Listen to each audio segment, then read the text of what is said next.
दान करे के चाहिए गौना तो जथा शक्ति के मतलब होला अपना श्रद्धा भाव भक्ति से 1 रुपया 5 रुपया 5,000 500 आपको जो शक्ति है भक्ति है आप दोनों पुरानी कन्यादान में दान कीजिए। बेटी दान करने के बाद एगो दान कल जाला जी 2 रुपया 5 रुपया 10 रुपया जे मन इच्छा से बोल बाकी 10,000 से नीचे दाने ना करो। मालिक मलकिनी दोनों बोलू बोली 500 चलिए श्यामनाथ बाबू की तरफ से 500 मलकिनी अपने की तरफ से एक पार्टी में दुना दोनों गोटा जड़ी रही थी ना हम कह के एक आदमी बीजेपी में होते एक आदमी लोकसभा में होते। चली कन्यादान महादान में श्यामनाथ बाबू हजारों हजार के दान के लिए बनी नारायण जी की कृपा बना रहो।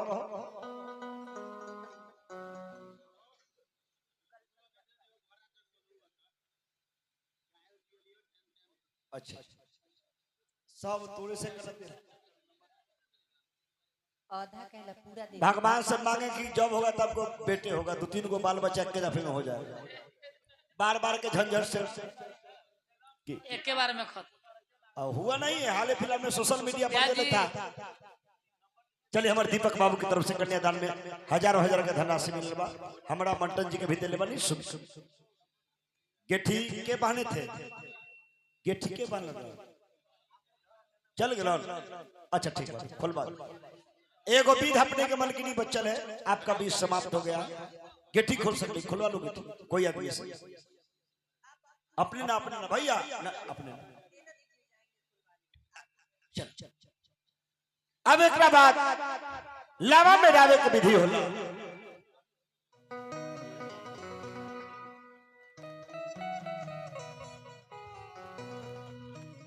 लगा भैया तनी कलम में दे दे।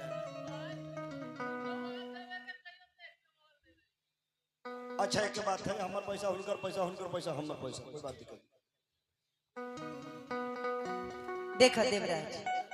किला बाते हो ने बेललबा भैया बहिनी हो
मम्मी पापा खबरदार सास ससुर की कहू क्या अरे बार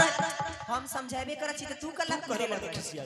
चलिए हमारे जयप्रकाश भैया की तरफ से हजारों हजार रुपया आशीर्वाद मिलल बा बोलू मेहमान के घर भराई छी घर भराई छी मम्मी पापा फिर मारे लगा मिलेला बड़ा देता था देखिए घर भराई छी से बोलू सास ससुर बाबू के हम ओ लो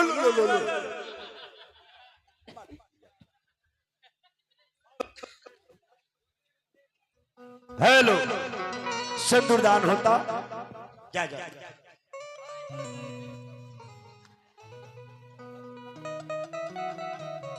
सिंदूरदान होता माई बहन जा गाई कि माई है कहमा की है सनूरिया तसनूर ले कया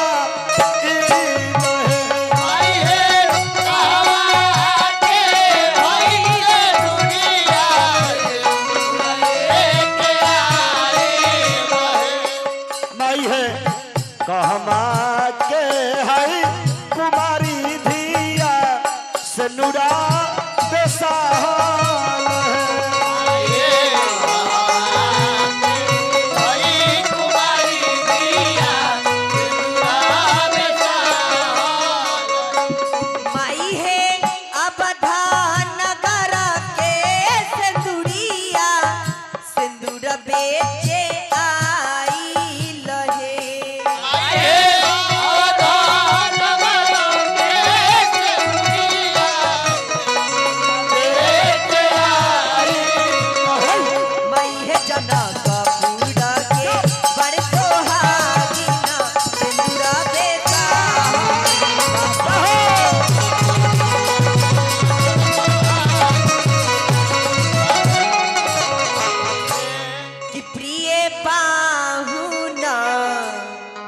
सिंदूरे दाने करूं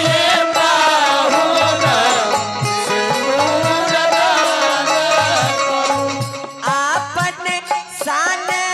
गुमान आज दाना करूं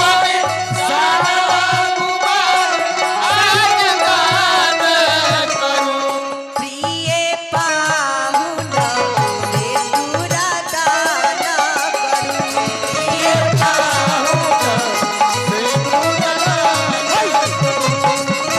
पाहुन सिंदूरा दाना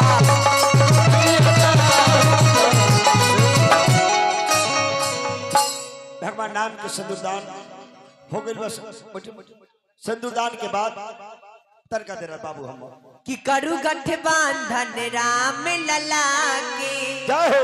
अरे सीता चांद चकोरी के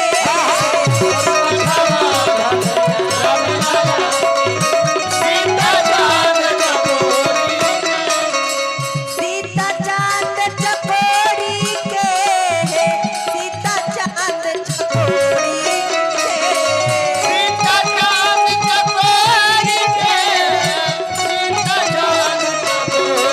करू गठबंधन राम लला के सीता चांद चकोरी के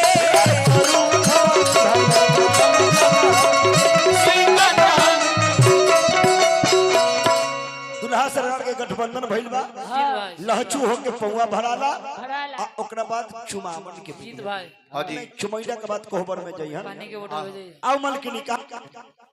भेजी आके चुमा लीजिए इस चुमावन के लास्ट में एक बाद दुल्हा कोहबर में जाएगा ओकरा बाद विदाई हो जाएगी बस बस चुमाया मार हुआ सब घर जाए हम्म 1 मिनट न रुके के देखा देखा देखा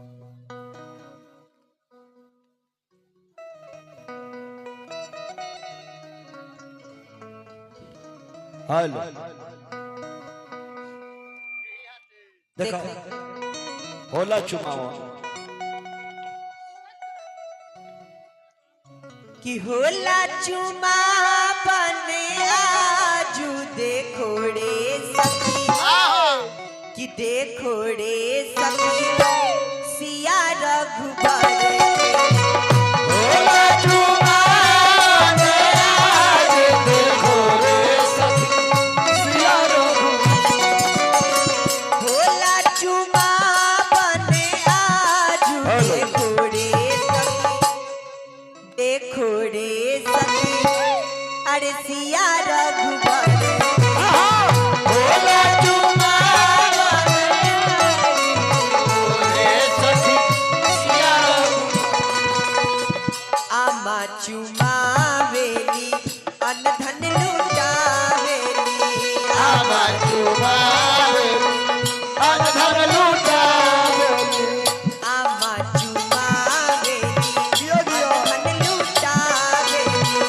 आमा चुमावेली अनधन लुटावेली पापा लुटावे हीरा लाल देखो रे सखी कि पापा लुटावे हीरा लाल देखो रे सखी सिया रघुबर पापा लुटावे हीरा लाल देखो रे सखी सिया होला चुमा बने आजू देखो रे सखी सिया रघुबर होला चुमा बने आजू देखो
दुल्हा दुल्हन के चुमावन हो गइल बा।